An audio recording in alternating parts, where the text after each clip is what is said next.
Hello, welcome to Tiger Unpacked. Today we're talking about the Black Ember Citadel R3. The Black Ember Citadel R3 is a 25-liter backpack, and it is a clamshell design. It's dimensional inches and specs and all those things I'm going to put up on the screen right now, but basically what we do on Tiger Unpacked is talk about EDC bags and backpacks that are with a budget focus or focus on finding good sales and items secondhand if possible. Sometimes you want to be nice to yourself and purchase a bag for the whole price, and that's great too, but not everybody can do that. I'm a professional librarian, a public librarian, and clearly I don't make a lot of money, but I'm super into this hobby and I really enjoy it so far, and I love bags and I have my whole life. So what we're going to do is talk about this Black Ember Citadel R3, the third version of this bag. And my show is called Tiger Unpacked. So what I'll be doing is unpacking the bag and then talking about the pros and cons and things I like about it and things I don't. First off, with this bag, it does not come with these handles on the sides for this, and it does not come with these compression straps. So you have to buy those separately. So that's the first thing I had somewhat of an issue with.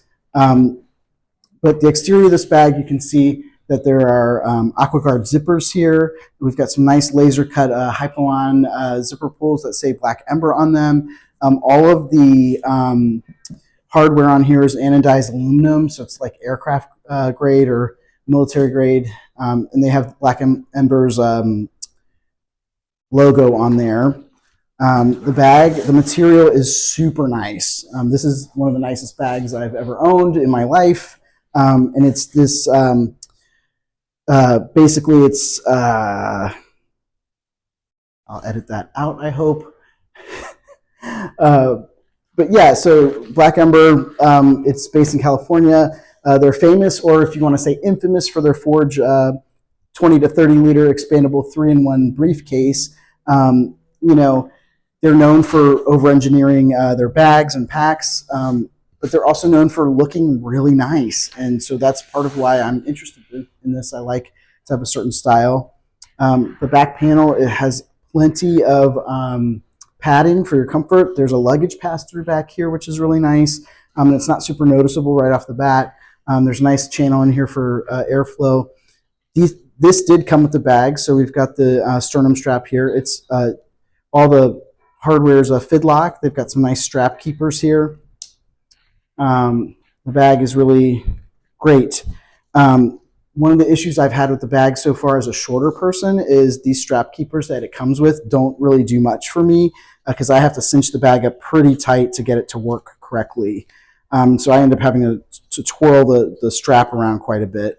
So usually I'm like this with my strap, and then there's all this extra dangle happening.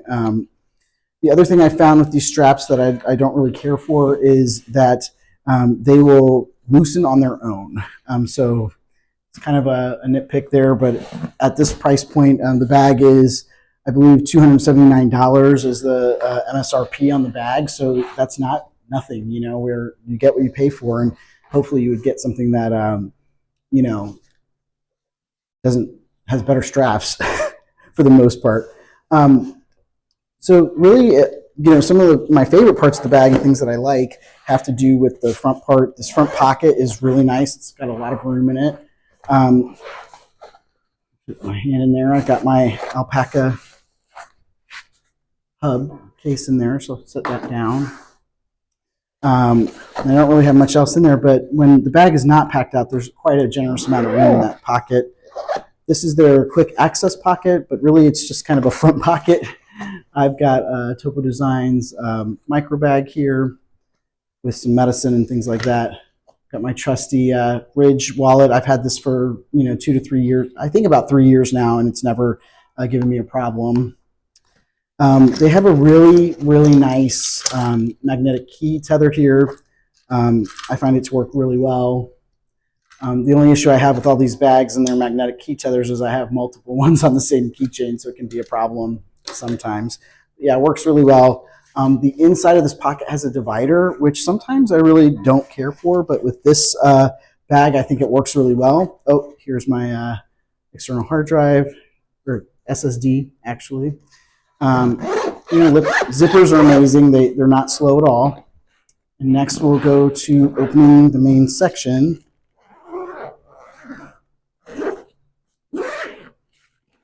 There's a lot to talk about here.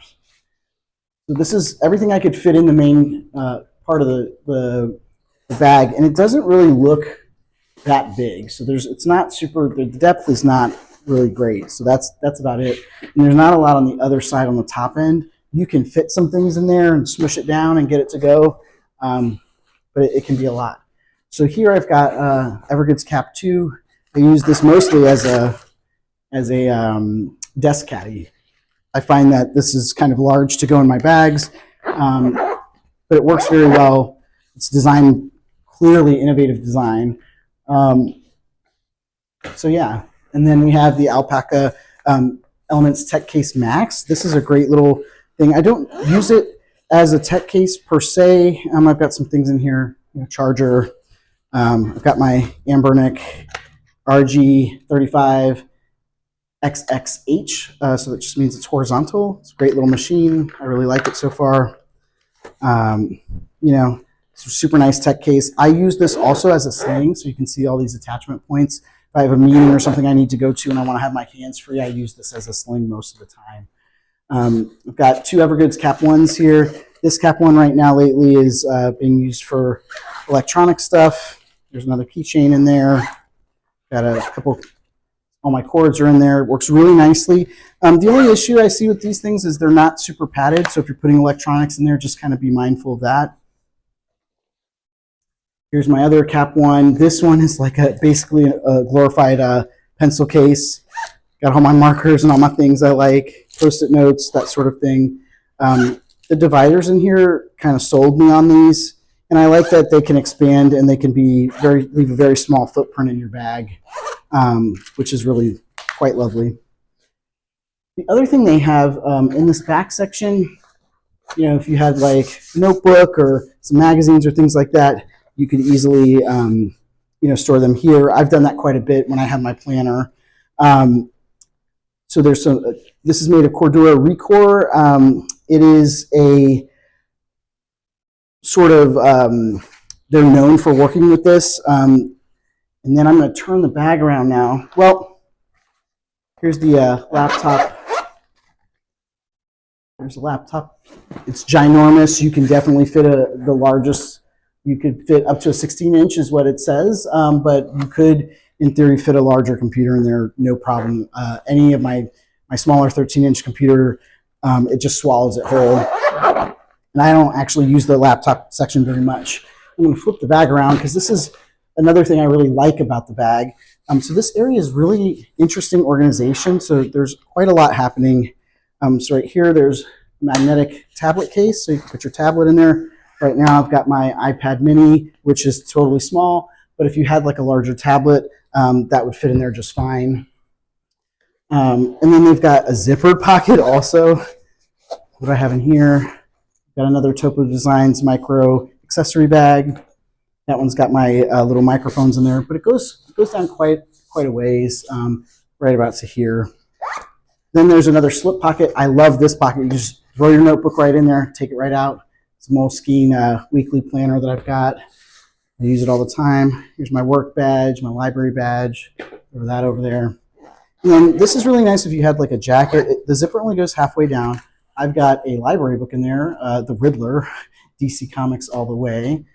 So a lot fits in there. The issue that I have with this section is if you have the front, if you pack this side out, then the front has less room, and vice versa. So if I've got a bunch of stuff in this front pocket, I'm not going to be able to stick things in this area.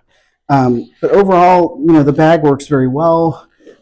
This is a bag that I use to wear if I am going someplace important, someplace I want to look and feel good, like a work meeting or something like that. I'm going to wear this bag.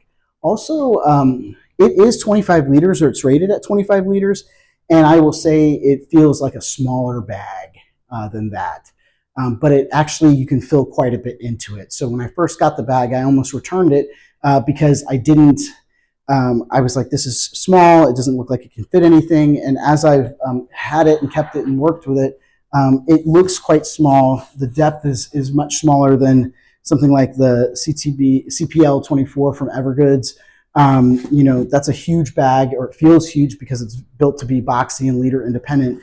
Because these pockets aren't leader independent, it's a little bit smaller looking, which is kind of nice when you are at work, so you're not wearing some giant rectangle on your back. So pros and cons. The bag looks great. It's weatherproof. There's no water going to be getting into this. If I'm running from my car to my office, even if I was going in public transportation, I really would not be worried at all.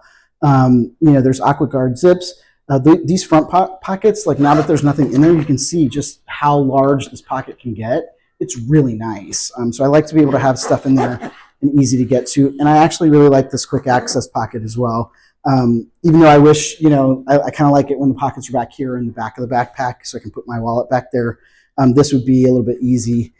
You could, in theory, I could lock these zippers, but I'm not doing that in my real life. Maybe if I was traveling. But honestly, I wouldn't take this bag traveling. And the reason why is, number one, it is 3.5 pounds empty. So that's what their website says, and I believe it, because every time I pack this bag out and get ready to go, I almost leave it at home almost every single time because it's so heavy with my stuff. Even with just the stuff I just showed you, it's fairly heavy. So that's something to think about. If you want to carry a heavy bag, by all means, buy the Black Ember. It will be heavy. My other con is I dislike the straps. They loosen on their own, at least on this bag that I have. I have to roll the strap keepers up because if not, they pop out because I'm shorter. I'm 5'6", so that can be problematic for me. There are potentially too many pockets on the inside of the main compartment, so it's something I really like. I like having all those options, but like at the end of the day, it's not useful all the time. So it really depends on what you have and how you want to load your bag out. But all those pockets can be a problem. So there's something to be said for a simpler design, that if you're doing packing cubes or things like that, you don't need all this layout inside the bag. The other con is the bag is pretty expensive. It's almost $300. I'm sure it crosses that line after tax and shipping and all those things. I assume you would get free shipping if you order from Black Ember's website. It's still expensive secondhand. You're going to pay $180 to $200 at the very least, depending on what website you choose, whether that's eBay or Mercari or Poshmark, and shopping around that way. There's no water bottle pockets either. So if you have to have a water bottle pocket, sorry, you're out of luck. Black Ember is supposedly coming out with a newer water bottle pocket to attach. I don't know where on this bag. Maybe where where one of the handles is. The other con that I have is you have to buy this hardware secondary when kind of feel like it should come with the bag if you're paying a premium price for the bag. But they're business people, and they're smart to do that to make some extra money. Other than that, I think it's a fantastic bag, and I've really been on the fence. If you're into EDC and that kind of thing, there's a lot of folks who buy and sell, and they're looking for their perfect Goldilocks bags. That's a bag that checks all the boxes for them based on their carry style and their aesthetic, or they would call it their holy grail bag. I've been on the fence. Do I want to keep this bag or sell it? For right now, I'm keeping it because the aesthetic and the way that this bag looks, it looks like the future. This is not a heritage-inspired bag, to say the least. So in any case, if you find this bag interesting, but it's not quite for you, some other carry options would be the Evergoods CPL 24 or the 16 that just came out. The Air City Pack is like a classic, contemporary classic, iconic bag, definitely a great work bag, and it's a 14-liter bag, so it's a little bit smaller. They also have the Air City Pack Pro, which is 24 liters, which would be more akin to this one. If this bag looks too big and you like how it looks, Evergoods Black Ember has an 18-liter version of this that sits pretty small. So if you're a smaller stature person or you're not carrying a bunch, that might be the option for you. There's also the Able Daily Carry Plus. and the Alpaca Elements Pro backpack. And those are all solid options for EDC. And I would actually suggest the Alpaca Elements Pro because that also packs slim. So it looks smaller than what it actually holds. And that's pretty much it. That's all I have to say. Thanks for spending some time with me today. Please make sure to hit like and subscribe. I'm just starting out, so it's super helpful. And thanks very much for your time, and I'll see you in the next one.